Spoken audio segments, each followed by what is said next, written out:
O mito do encarceramento em massa. Bruno Amorim Carpes.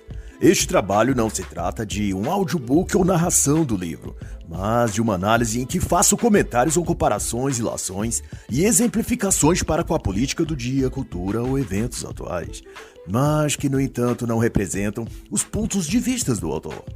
Bruno Carpes é promotor de justiça no Rio Grande do Sul, é pós-graduado em ciências criminais, escritor e respeitado comentarista nas áreas de direito e justiça penal.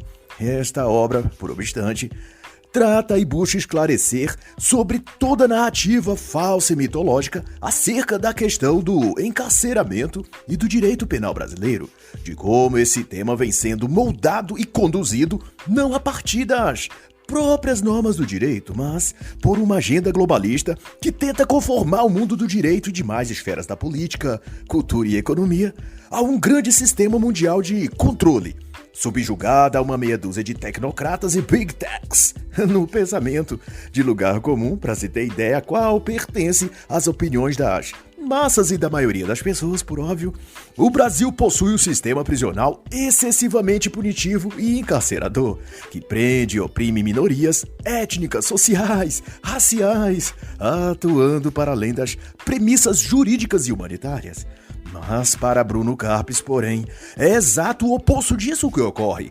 E ele então desmistifica essa questão, expondo com evidências de números, estatísticas e descrições factuais que toda essa celeuma em torno desse assunto não passa de uma catarse coletiva, uma produção fictícia que a mídia, juízes e advogados juristocratas e uma Suprema Corte inescrupulosa e demoníaca têm criado para dissuadir o Brasil e os brasileiros na direção que os organismos e agentes globalistas desejam.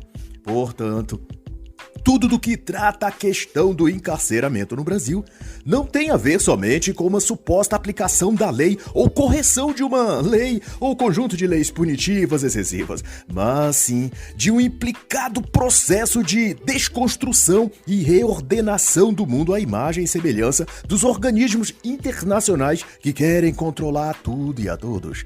E como então vai demonstrar o autor no decorrer do livro, as estatísticas prisionais brasileiras são utilizadas de forma enviesada e sem correlação com a legislação penal e processual brasileira, para dar aparência de verdade ao que é, na realidade, meramente uma construção ideológica narrativa, para estabelecer uma espécie de consenso popular e social de que os criminosos são as vítimas de um Estado opressor e desumano, que, é claro, é assim devido ao nocivo formato cristão, patriarcal, greco, judaico, romano que circundou o Código Jurídico do Ocidente.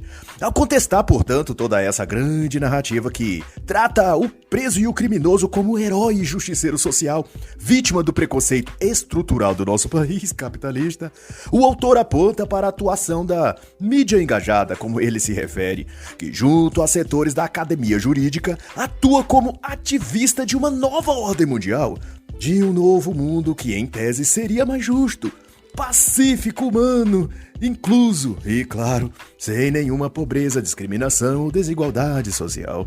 Um reino celestial, só que feito aqui neste mundo e governado por alguns banqueiros e a elite das Big Techs. Carpes cita então o relatório Infopen divulgado em dezembro de 2014 pelo Ministério da Justiça, que apresenta 622 mil presos nas cadeias brasileiras, o que tornaria o Brasil o quarto lugar mundial em população carcerária. Mas, em contraposição, enquanto o órgão federal informava 622.202 presos, o Conselho Nacional do Ministério Público dava por certo 557.310 presos, uma diferença de quase 65 mil presos entre um relatório e outro. O que para o autor pode não apenas se tratar de erros nos cálculos ou coleta de dados, mas de uma tentativa de superdimensionar os números tanto pela questão ideológica como para obter maiores repasses financeiros do Fundo Penitenciário Nacional, ou FUNPEN. Outro equívoco notado é que, ao contabilizar os números de presos, As estatísticas não levam em consideração os critérios internacionais, que contabiliza como preso somente aquele que se encontra em regime fechado e como preso provisório, aqueles que se encontram aguardando julgamento. No Brasil, geralmente, sequer se informa o número de presos por regime. Se assim o fizesse, se veria nítido que, pelos critérios internacionais, o Brasil, na verdade, configura na posição de número 60 em nível mundial de presos e na 8ª posição na América do Sul, com 224 presos a cada 100 mil habitantes, o que está em consonância aos países menos taxados nesse quesito. Isto é, o Brasil figura com taxas menores que Suíça ou os Países Baixos, por exemplo. E ainda do ponto de análise do autor, os dados do encarceramento no Brasil, por meio do Ministério da Justiça, apresentam clara tendenciosidade embutida, com a perceptível finalidade de manipular as estatísticas.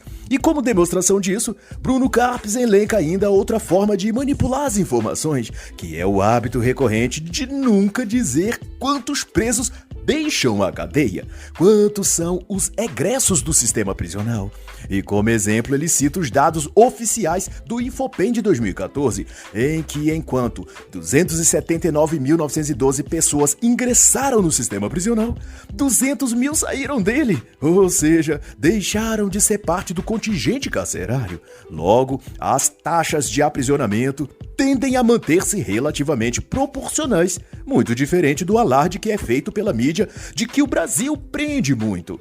No mínimo, se o sistema brasileiro de justiça prende muito, também solta muito. Dr. Bruno Carpes também demonstra, em tom óbvio de lamento, que uma das razões de também haver toda essa leniência, adulação a bandidos e mitologia em torno do encarceramento de criminosos e da justiça penal no país é que há inegavelmente uma cultura de bandidolatria no Brasil, em que até os gestores do sistema penitenciário, operadores do direito e muitos juízes e magistrados que julgam os processos penais, até estes são acometidos do vício pérfido de idolatrar os bandidos, de considerar os que cometem crimes pobres vítimas de uma sociedade capitalista opressora que lhes tirou todas as oportunidades na vida, só lhes restando, porquanto, praticarem crimes para sobreviver ou para protestar contra a injustiça social de um mundo burguês cristão patriarcal.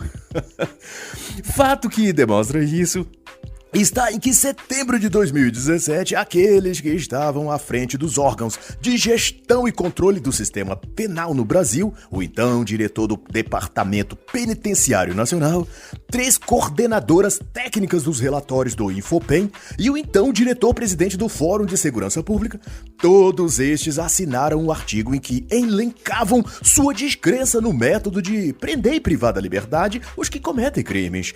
Para estes, prender ou encarcerar pessoas não é a solução para a violência e criminalidade.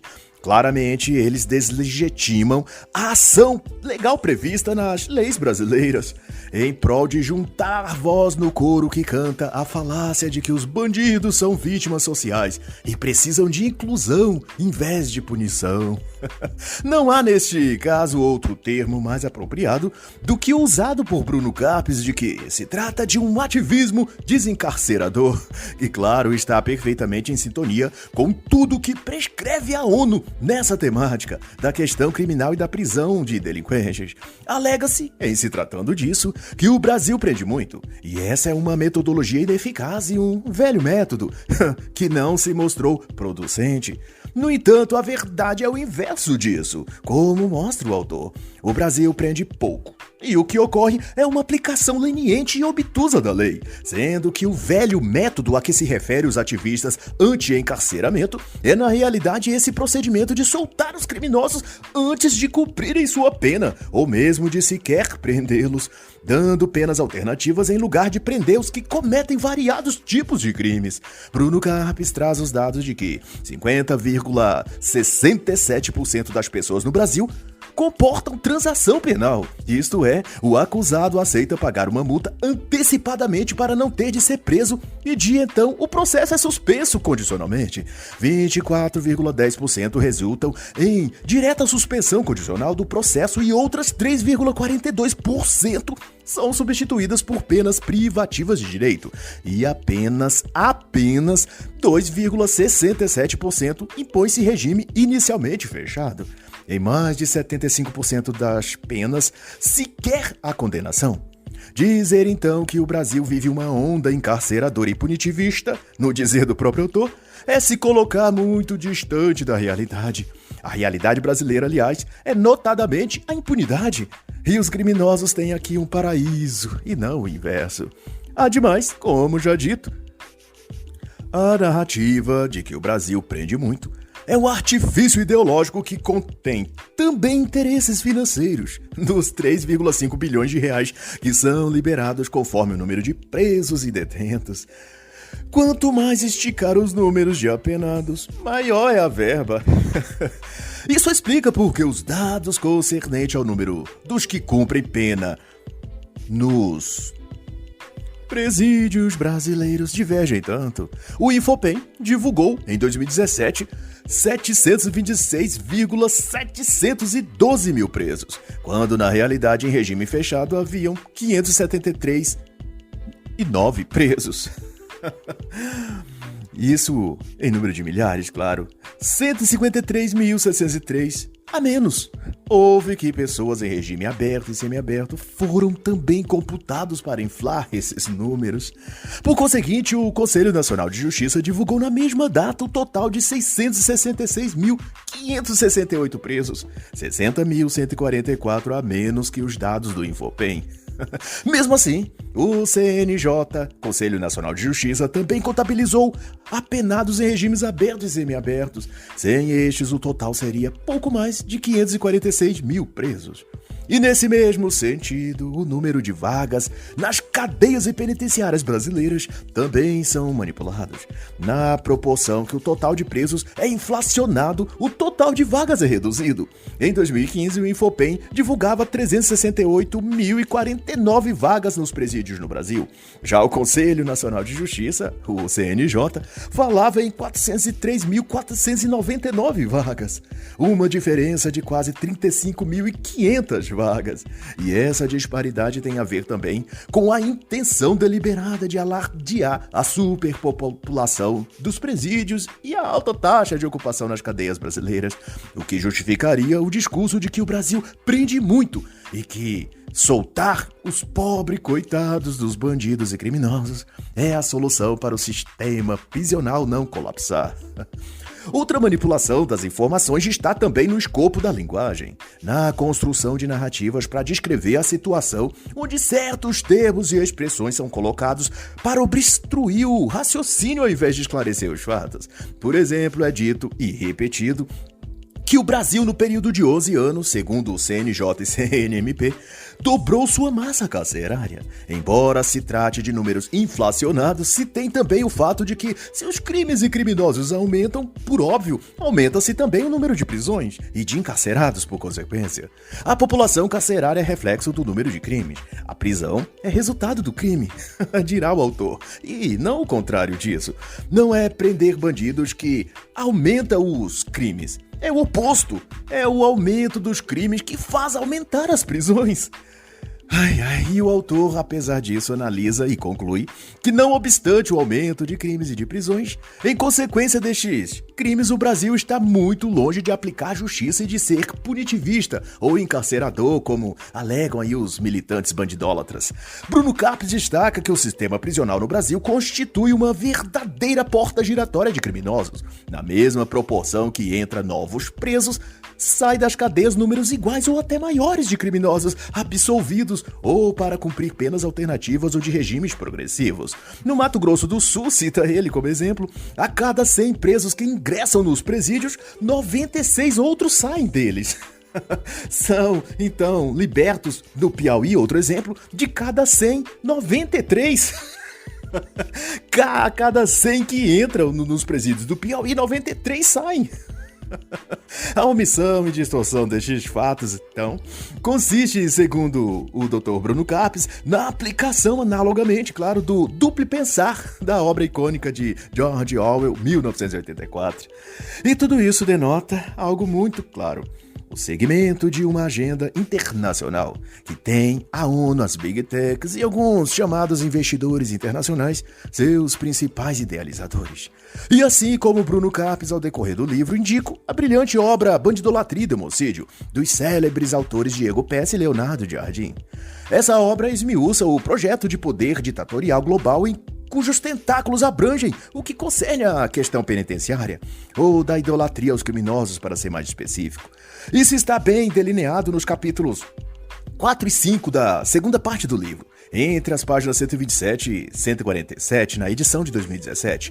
Os autores Diego e Jardim prescrevem na referida obra que a ideologia implica uma falsa interpretação do mundo, a servir como justificativa para os objetivos de poder de certas correntes político-sociais, que pretendem predominar sobre outras.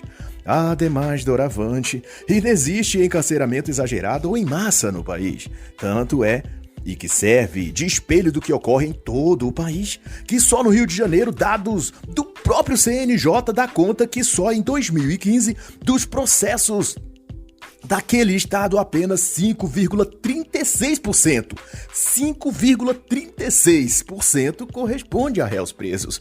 Todos os demais processos diziam respeito a pessoas respondendo em liberdade. E como se vê, então, o sistema brasileiro, sob a influência de organismos ideológicos internacionais, não é rigoroso nem punitivo, mas leniente e laxativo.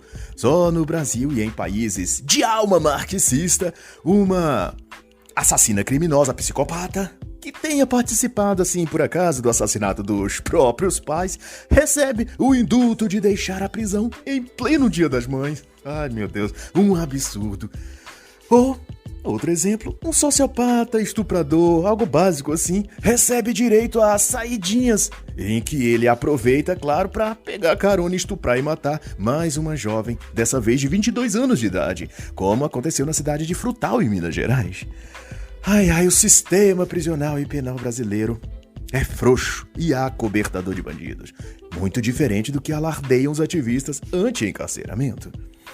No Brasil, ao cumprir o sexto da pena, o criminoso tem já o direito de progredir para o regime semiaberto, e se o delinquente já houvesse sido preso anteriormente, precisa cumprir apenas um quarto da pena e já é posto em liberdade, sem contar que a grande maioria dos crimes sequer precisam iniciar a pena em regime fechado, e dos que progridem na pena e recebem o direito às saidinhas, apenas 5 a 10% retornam. A maior parte a cada ano não voltam para completar sua cota na cadeia, mas é claro que os juízes que lhes concederam o benefício não se envergonham, porque no ano seguinte eles soltam novamente milhares de presos, mesmo sabendo que a maior parte deles não retornarão à cadeia para o restante de sua pena. Parece um jogo de cartas marcadas. Não é à toa que Karl Marx, o pai dos ideólogos contemporâneos, previu que as ideias não são nada além da expressão de interesses de classe, uma mera apologia sistemática das demandas de uma classe, nada mais que isso. E no presente caso, isso se aplica em número, gênero e grau ao que faz e defende a atual classe jurídica através de seu inescrupuloso ativismo judicial. Essa discussão perspassa pautas também chamadas de garantismo penal, que remete ao século XIX pelo italiano Luigi Ferrajoli, e a tese de uso alternativo do direito. E também nas teorias socioeconômicas de que o problema do crime e da violência não está no indivíduo, mas na sociedade, de onde se vem a premissa de laxismo penal, um fenômeno sociológico que retrata a tendência jurídica de absolver ou propor ao acusado a benevolência penal em desconsiderando a gravidade do caso ou do crime que ele tenha feito.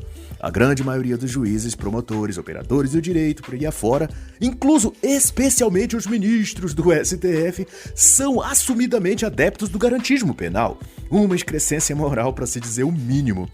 E daí que se vêm todos os argumentos que acusam o sistema prisional de ser punitivo, rigoroso, discriminatório, superlotado. Trata-se de uma campanha deliberada de salvar os pobres presos vítimas do sistema e blá blá blá. A superlotação é então, de fato, apontado como principal motivo porque os garantistas penais fomentam a libertação de presos. Mas essa justificativa não se sustenta tanto com os números reais de presos, o número de vagas disponíveis e o resultado prático da política de soltura de bandidos. Exemplo, o que ocorreu na pandemia do vírus chinês em 2020, em que o Supremo Garantista do STF, Marco Aurélio de Mello, ordenou a soltura de nada mais nada menos que o maior traficante do país, o bandido André do Rap, que, óbvio, fugiu do Brasil assim que libertado. Um presente do garantismo penal ao povo brasileiro. Curiosamente, o mesmo STF mandou prender jornalistas e senadores ou deputados que simplesmente fizeram críticas à atuação da Suprema Corte, ou seja, você pode traficar, roubar, matar ou cometer qualquer crime hediondo e terá a condolência dos supremos deuses do STF.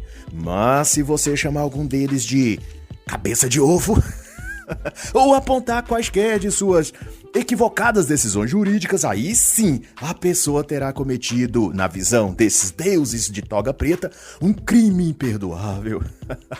Mas pra mim isso já passou há muito de garantismo ou ativismo judicial. Isso está mais para possessão maligna. Pessoas com a alma e mente possuída pelo espírito das trevas e, portanto, completamente devotadas ao mal. Totalmente apaixonadas por tudo que é sujo, imoral, delituoso e maligno. Tanto é que, ao mesmo tempo que acusam o sistema prisional de superlotação, eles proíbem a construção de novos presídios. Se isso não for psicopatia, eu não sei mais o que é. Em março de 2020, a recomendação número 62 do Conselho Nacional de Justiça, dando mostra de que trabalham verdadeiramente para o pai das trevas, o capiroto, deu vistas de que soltasse vários e vários apenados criminosos, alegando que poderiam contrair Covid-19 tadinho deles. Enquanto que, do lado de fora das cadeias, o vírus circulava livremente e contaminava milhares. Se eles, os presos, poderiam contrair a doença chinesa nos presídios, acaso estariam livres dela fora da cadeia? Eu não sabia que o ar que circula dentro das penitenciárias é diferente do que está no restante da cidade. Se o vírus se propaga no ar, nem na cadeia nem fora dela a pessoa está imune, uai. O que se trata é que, como são adeptos do mal, tudo é pretexto para praticá-lo, isso sim. E esses juízes e ministros são prova irrefutável disso. Somente em 2020, 161.271 criminosos foram agraciados com a saidinha temporária da prisão e 224.183 receberam alvará de soltura. Quer outro dado? Tá. Somente em 2019, das 20 mil pessoas presas pela polícia somente no Distrito Federal em Brasília, 386 apenas permanecem encarceradas. Não é por menos que Bruno Carpes chama esse escárnio da justiça brasileira de prisão esportiva. Ou seja, a polícia prende, a imprensa tira foto e o sistema solta. Ai, ai. E assim encerra a análise da obra O Mito do Encarceramento em Massa, de Bruno Amorim Carpes.